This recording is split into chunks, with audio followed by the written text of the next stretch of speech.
Sir, Akhilesh Yadav ji आजकल हरदोई में ही हैं, यहाँ पर कार्यकर्ता शिक्षण को संबोधित करने आए।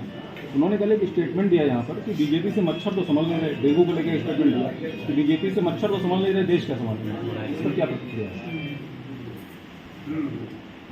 9 वर्ष से हम लोग शासन में हैं केंद्र में, और लगभग 7 वर्ष से उत्तर प्रदेश में योगी जी के नेतृत्व में हमारा शासन चल रहा है।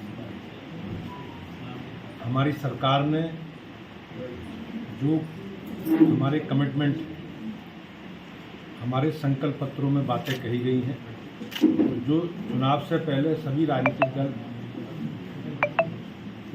अपना एक दस्तावेज समाज के सामने, जनता के सामने रखते हैं, हमारी सरकारों ने उसे पूरा किया। चाहे बिजली हो, पानी हो, सड़क हो, शिक्षा हो, सुरक्षा हो, सारे विषयों पर सरकारों ने काम किया।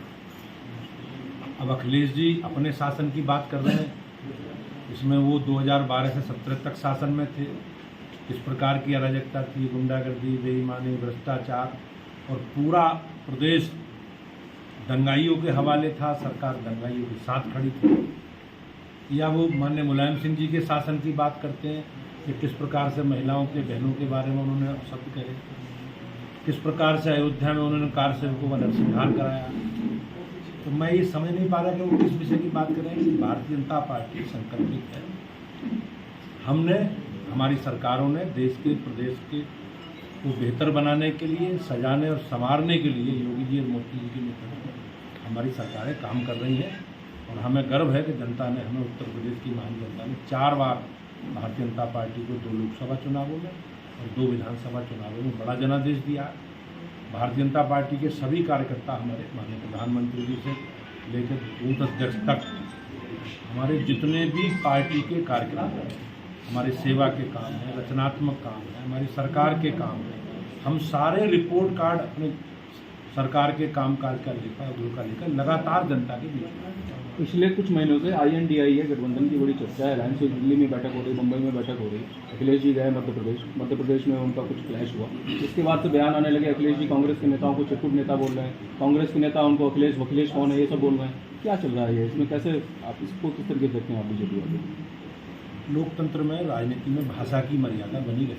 अखिलेश जी बड़े नेता हैं, उत्तर प्रदेश जैसे राज्य के मुख्यमंत्री रहे, वर्तमान में प्रतिपक्ष के नेता। तो मेरा निजी मत ये है कि भाषा की मर्यादा बनी रहे। लेकिन जो इन लोगों का इतिहास है, इनका कल्चर है, आप गठबंधन चुनाव से जनता के ध्यान भटकाने के लिए इस प्रकार की बात करें। लोग प्रश्न ना पूछें, उनकी उपस्थिति के बारे में, उनकी गतिविधि के बारे में देश समाज के लोग चर्चा ना करें, इसलिए गठबंधन की बात करते हैं। गठबंधन नहीं, ये जनता से ध्यान भटकाने के लिए ठगबंधन है, और ये कुछ भी कर लें प्रदेश और देश की जनता सब जानती है। कल अखिलेश यादव ने कहा है कि अगर देश में पुनः बीजेपी की सरकार बनती है तो बाबा साहब का संविधान खतरे में आ जाएगा।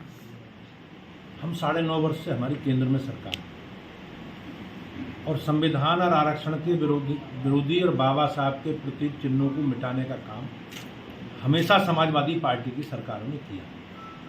हमारी पार्टी बाबा साहब की विचारधारा को लेकर आगे बढ़ रही है। हमारी प्राथमिकता में समाज के कमज़ोर लोग हैं, गरीब लोग हैं। हमारी सरकार गरीबों को समर्पित होकर काम कर रही है, और हम लोग संकल्पित हैं, भारतीय जनता पार्टी के कुछ कार्यकर्ता, कि अंतिम छोर पर बैठे व्यक्ति को अंत्योदय के तहत उसे समाज की मुख्य धारा में लाना। जहाँ तक संविधान वाला विषय है, संविधान की हम लोग संकल्पित हैं, लेकिन इनका अपना निजी एजेंडा है। ये लोग परिवारवादी हैं, जातिवादी हैं, और इनकी प्राथमिकता में परिवार है। हमारी प्राथमिकता में गरीब है, समाज के सब लोग। आजम खान साहब पर जो कार्रवाई हो रही है, उस पर एक अखिलेश यादव जी का बयान है, आजम खान तो मुसलमान है, इसलिए उन पर बीजेपी कार्रवाई करवा रही है।